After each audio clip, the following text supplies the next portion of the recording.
지난 9월 30일 국회 법제사법위원회는 그동안 지속적으로 요구해온 대법원장님의 대선 개입 의혹 사건에 대해 해명할 기회와 답변을 요구해 왔습니다.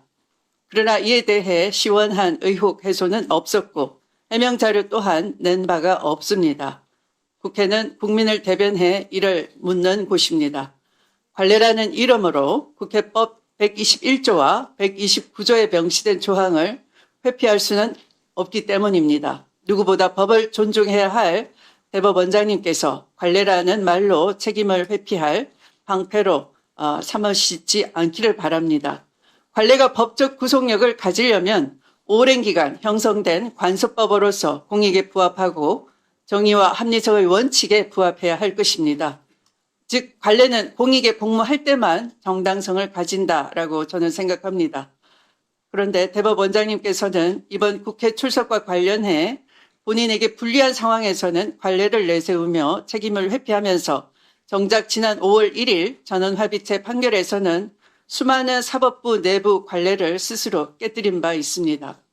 전원합의체 해부 절차, 사건 검토 기간, 심리기일 운영, 판결 선고 시기 등 모든 단계에서 기존 관례를 무시하고 예외를 적용해 이례적으로 속전속결 판결을 내렸습니다. 그러나 예외를 반복적으로 적용하다 보면 직권남용 의혹까지도 받을 수밖에 없는 것입니다. 법 앞에 누구나 평등합니다.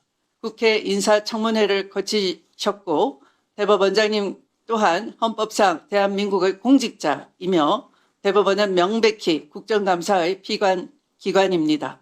따라서 국회의 질의에 응답하고 국민 앞에 소명하는 것은 헌법 제7조의 공무원의 책무이자 헌법 제61조의 국정감사 조사권에 따른 당연한 의무임을 다시 한번 상기해 주시길 바랍니다. 대법원장님께서 인사 말씀과 함께 여야 약간명의 위원님들로부터 질의응답을 통해 국민적 의혹을 말끔히 해소해 주실 것을 정중히 부탁드리는 바입니다.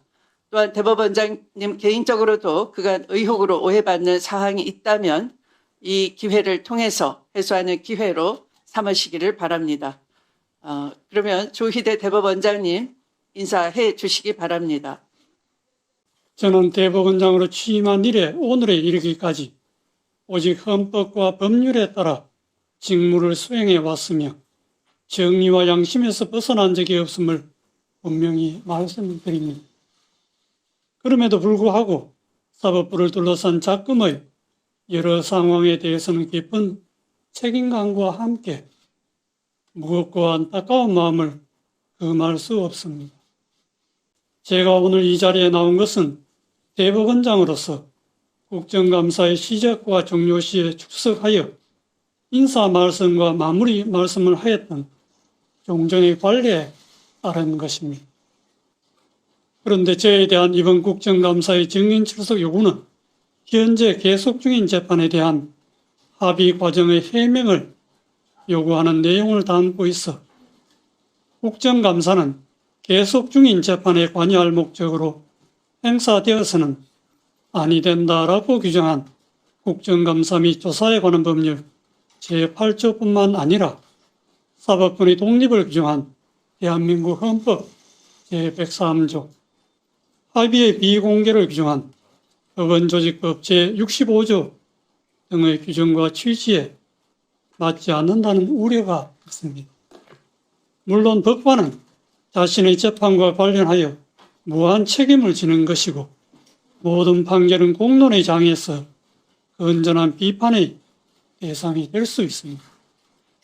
하지만 어떠한 재판을 하였다는 이유로 재판 사항에 대해 법관을 증언대에 세우는 상황이 생긴다면 법관들이 헌법과 법률과 양심에 따라 재판을 하는 것이 위축되고 심지어 외부의 눈치를 보는 결과에 이를 수도 있습니다. 이러한 점에서 상권 분립 체제를 가지고 있는 법치국가에서는 재판 사항에 대해 법관을 감사나 청문의 대상으로 삼아 증언대에 세운 예를 찾아보기 어렵습니다.